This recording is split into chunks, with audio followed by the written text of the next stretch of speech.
Shabbat Shalom, everyone. Thanks for joining me again for another of our Torah studies. I'm not even going to pretend to be reading this week because I'm already done with it. My new one hasn't come yet. So, oh well, I think the writers are on a summer break, which is fine. Good for them. Everyone deserves a break. Anyway, I'm going to put this to the side. Grab a kippah and our Tanakh. Ooh, that was loud. Oops. Oh well. So we've got this kippah today, clearly, because the Major League Baseball is beginning games today. I think they actually started games yesterday, but the Red Sox are playing today for the first time in 2020. Hoping everything goes well. I hope that they do well, but I also hope that all the players and all the staff of all the teams stay safe, don't get sick, or anything like that. Because their health is more important than the game. But whatever. Out of my control. We're going to start by saying our blessing. Baruch atah Adonai Eloheinu melech haolam asher kidshanu b'mitzvotav v'tzivanu la'asok b'divrei Torah.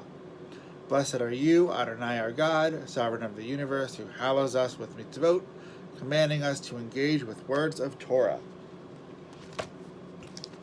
Last week we ended the book of Numbers, so this week we begin the book of Deuteronomy. And I'll read a little bit. These are the words that Moses addressed to all of Israel on the other side of the Jordan, the river. Throughout the wilderness, the Arabah near Suf, between Paran and Tophel, Laban, Hazeroth, and Dizahab. It is 11 days from Horeb to Kadesh Barnea by the Mount Seir route. It was in the 40th year, on the first day of the 11th month, that Moses addressed the Israelites in accordance with the instructions that the Lord had given him for them, after he had defeated Sihon, king of the Amorites, who dwelt in Heshbon, and King Og of Bashan, who dwelt at Ashereth land and Edrei. On the other side of the Jordan, in the land of Moab, Moses undertook to expound this teaching. He said, "The Lord our God spoke to us at Horeb, saying, 'You have stayed long enough at this mountain. Start out and make your way to the hill country of the Amorites, and to all the neighbors in the Arabah, the hill country, the Shephelah, and the Negev, the seacoast, the land of the Canaanites, and the Lebanon, as far as the great river and the river Euphrates. See that I place the land at your disposal.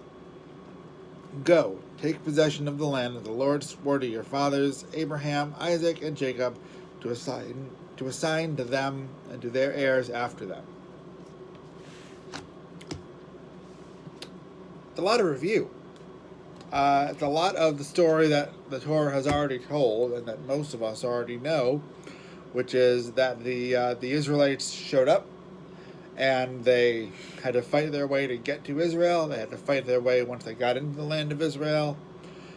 We had talked last week about the tribe of Gad, which wanted to stay on the other side of the Jordan River, and Moses said that was okay as long as they still sent people over to help the rest of the Israelites capture the rest of the land. So nothing in that is new, and that's true of most of Deuteronomy. Is that it's a lot of review. It's a lot of in Hebrew, the word for the book of Deuteronomy is Devarim, which in English means words. And most of Deuteronomy is Moses talking about things that have already happened. So it's just a lot of review. So it's a lot of time for reflection.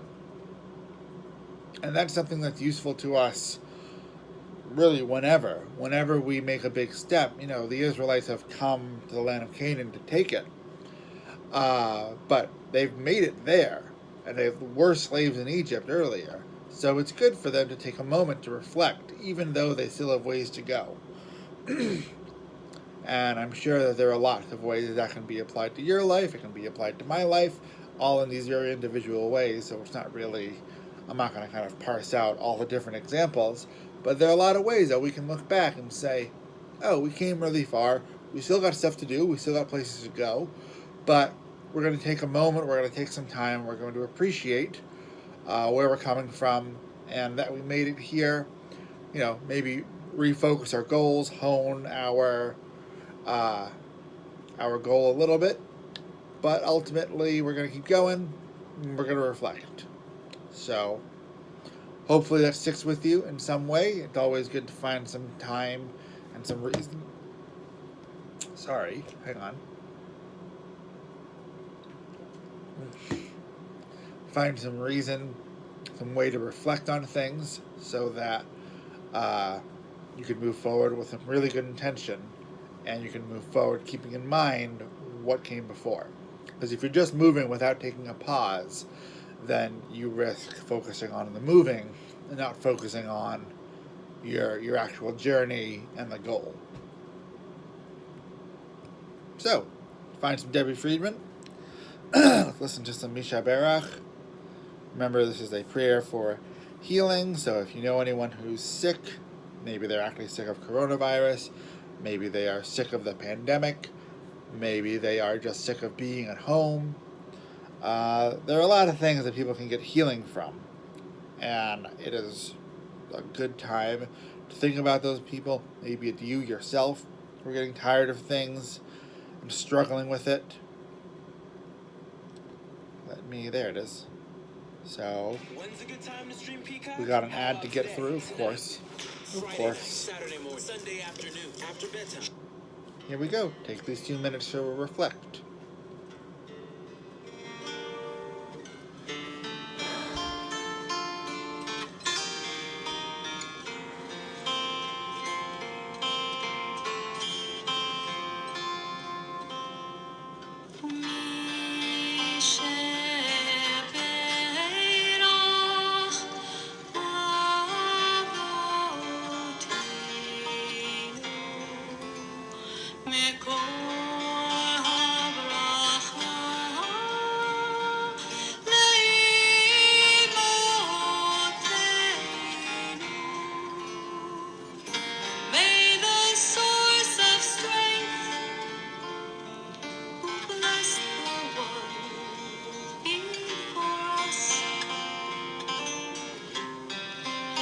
Find the courage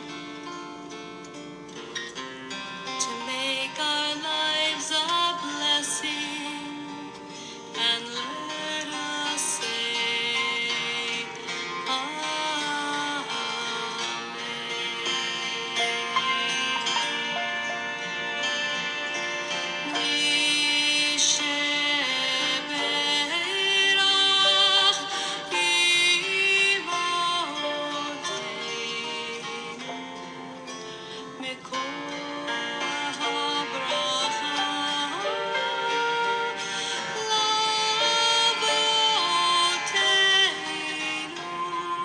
Bless those in need of healing with refuah shlema,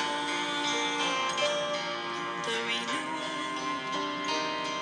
of body, the renewal of spirit, and let us say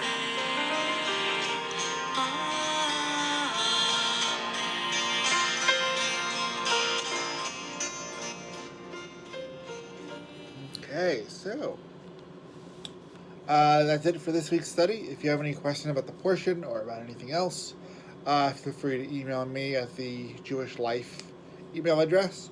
Also, in August, just a heads up, we're going to have more Zoom study sessions rather than just doing it virtually like this. So keep your eye out for that on the schedule. And that's it. So take care, stay safe, and Shabbat Shalom.